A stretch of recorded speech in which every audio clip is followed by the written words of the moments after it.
Bismillah wa salatu wassalamu ala rasulillah wa ala alihi wa sahbihi ajma'in. Awesome question came from a mother in the Gulf tour who said, when do I teach my children Arabic?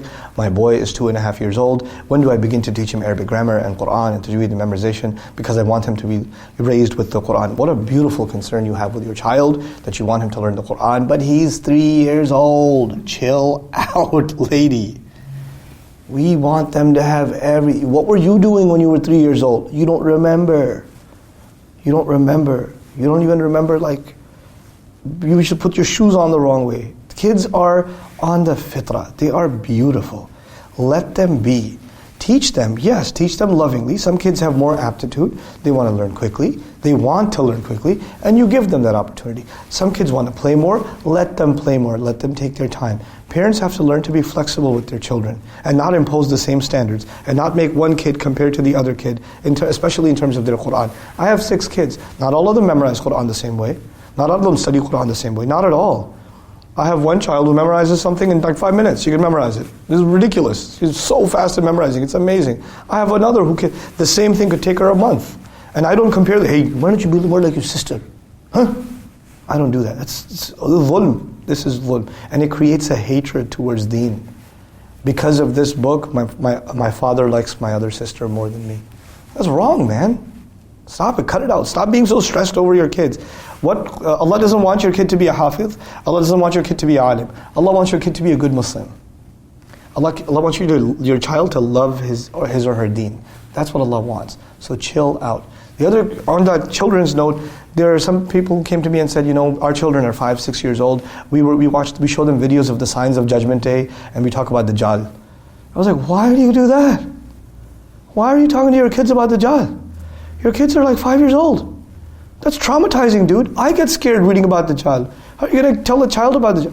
Listen, children are on the fitrah. They are on the fitrah. You know what that means? That right now, they are not responsible for any wrong that they do. Why do you want to put the fear of Allah in them when they don't have to have the fear of Allah in them? They don't. Fear of Allah is for someone who will be held responsible for their deeds. Yes or no? Right now is the age to expose them to the love of Allah, the mercy of Allah, the care of Allah, the gifts of Allah. That's the love of the Prophet ﷺ. Nothing about the fear, nothing about Jahannam, nothing about Yawm al-Qiyamah, nothing about Dajjal, nothing about great wars and No, hold on a second. This is not what kids need. It will traumatize them. They'll think of their deen in such scary terms. Children get terrified. And you don't tell me, no, we tell them some positive things too. It's not how it works. You can't show a kid a horror movie and then say, we showed him a teddy bear after that, so things should work out. No, you don't do that. You just don't do that. It's so damaging for children. In the beginning, we want to nurture that fitrah. They already came with a love of Allah. That's what Allah put inside of them. Nurture that love and don't replace it with fear. Fear will come later. When they get mature, when they get older, then we start talking about responsibility, accountability. Then you teach about Judgment Day. Then you teach those when they're at that age. Teaching that ahead of time just takes it all away.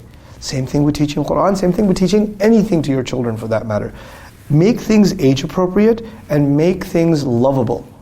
The biggest accomplishment in our day and age, wallahi, please listen to this carefully. The biggest accomplishment in our day and age with our children is not how much they will learn. How much they will learn means nothing. I'm sorry that sounds offensive to you. It means nothing. What will mean something? How much do they love their Rabb? How much do they love their Prophet sallallahu alaihi wasallam? How much character do they uphold? How truthful and honest are they? How easy is it for them to admit a mistake? How openly do they communicate with you? Their character is the most important thing, not their knowledge. Knowledge is superficial, it is for show to others. I'm not saying knowledge isn't important, but knowledge will always be secondary to character. Always will be secondary to character. Right now it's about nurturing that character, nurturing that personality, and a little bit of knowledge along the way. There's plenty of children who've memorized the entire Qur'an at a very early age with no character. And it's not those kids' fault. The only thing emphasized to them was memorizing Qur'an. And these kids will lie. These kids are mean. They make fun of their friends who don't memorize Qur'an with them as quickly. All the things you're not supposed to do as a Muslim, they do, but they're hufaz of Qur'an. So they're trophies of our community. Come on, what have we done? We emphasize things that Allah doesn't emphasize, and we overlook things that Allah emphasizes. And yet we say we're serving the deen. We again have to restore balance. Knowledge has its place, character has its place, and that balance between the two has to be struck. It certainly has to be struck. May Allah Azza wa Jal give us maturity and sense in raising our children with the right religious upbringing, a balanced approach to deen, a loving approach to the deen, so that they don't come up skewed and find things to love other than Islam. That they know a lot about Islam, but their love lies somewhere else. Barakallahu li wa lakum. Assalamu alaikum wa rahmatullahi wa barakatuh.